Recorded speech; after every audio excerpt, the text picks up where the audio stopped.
when I think about my time here with the Packers, you know, if you ever heard the story about Humpty Dumpty and not being able to put him back together again, well, Flea was tasked with putting me back together again on numerous occasions, you know, making sure that I could go out there and do, you know, my job as a professional athlete. You know, when it came time to, you know, figuring out who was going to present me tonight, it was really an easy choice. You know, the person I probably spent more time with, other than the guys in my defensive backs room, it was Flea.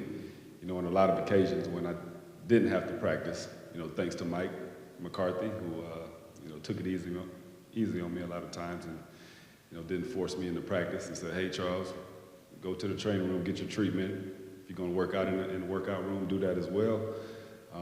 I took advantage of that, of course, but the person that was there every step of the way was Flea. You know, anytime I had any issue, I went right to Flea, you know, every time. So I appreciate, you know, Flea for, you know, being the guy, you know, to present me tonight. Honored to go in with my friend, man, Al. We talked about, you know, when I first got here, we talked last night, and I told him that, I was talking to somebody last night, and Lionel Washington was the coach, and the first thing Lionel Washington told me was that, man, Al ain't gonna let you outwork him.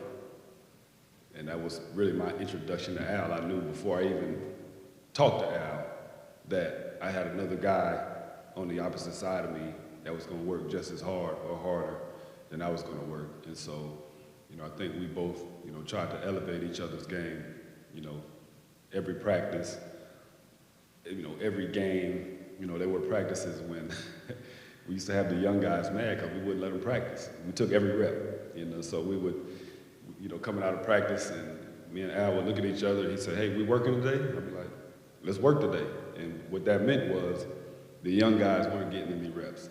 It was gonna be all me and Al, and if it was a hot day, we might take a play off, but other than that, no young guys got any reps, and they didn't like that too much, but that's the way we pushed each other. I believe that's the reason why we're both here, you know, is because we pushed each other. So congratulations to Al and his family, and with that, we'll talk a little more later, so appreciate it. Questions for Charles or Flea? You talked before about just that transition you had so much. How much is Al making? Oh man, big time. You know, not just Al, but his family. You know, you see his dad over there. We were joking earlier, talking about his cooking, man, his food. That, you know, I used to go over his Al's house, you know, during holidays and, you know, sit with his family. You know, his oldest son over there, he was just a little baby, and I haven't seen him since. But there he is, all grown up. But I spent a lot of time with Al and his family, and you know, that helped me out a lot. I needed, you know, the guys. Really, it was the guys in my room, you know, the DBs, and you know, Al, Nick, you know, Tremont, all those guys were a big part of that. But spent a lot of time with Al, man. We pushed each other, man, you know, every day. And once we left, we got to go home and just be, you know, two guys that enjoyed our families, you know, and eating good food with the family. So it was a big part of my transition here.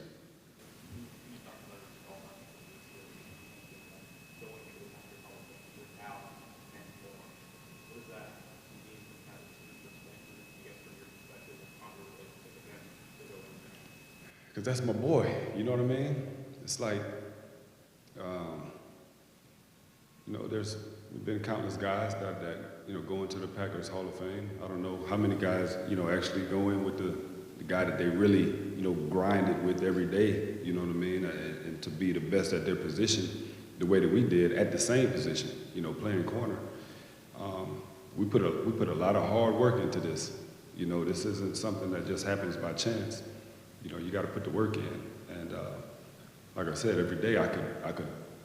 If we were in one-on-ones and I'm watching Al, it's like, man, okay, you know, what's Al doing? So I got to study, you know, that guy as a corner, and you know, he jokes about, you know, playing cover two, but he's not. He's playing man to man. Everybody else is playing cover two. Al's whole thing was, I got mine, you know. So So I watched him, man, all the time, man, as a corner, you know, really take on that challenge, you know, of trying to be the best corner in football. And here I am on the other side, you know, trying to be the best as well. And so that's the way we just kind of, you know, pushed each other in that way. So to go in with him, man, is, I think it's the only way it could be, to be honest. After the two of you go in, there'll be 164 players in the Patrick Hall of Fame. 27 of those include yourself, also in the NFL Hall of Fame. You talked about the work that goes into this. When you thought about maybe at the beginning of your career, what you wanted to do, and now at the end of it, now we're in two Hall of Fames, and even more on also going to two. I guess what is that? Like, what thoughts come to mind being for that, or being having three kind of homes forever? Well, what's interesting about it is that I never thought about the Hall of Fame, you know, really as a player. Now, of course, throughout my career, people would ask, "Hey, do you think you're a Hall of Famer?" But that was never my goal. My goal was always championships.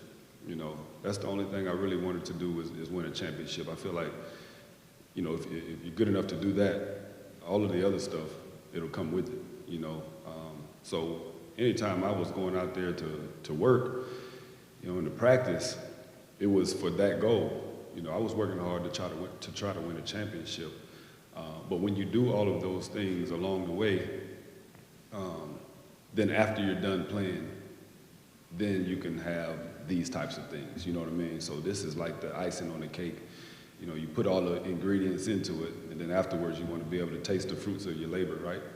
And that's the kind of the way this is. So, you know, the Hall of Fame, this is so humble, so honored to be here and to be a Hall of Famer as a Packer and to be in the Pro Football Hall of Fame.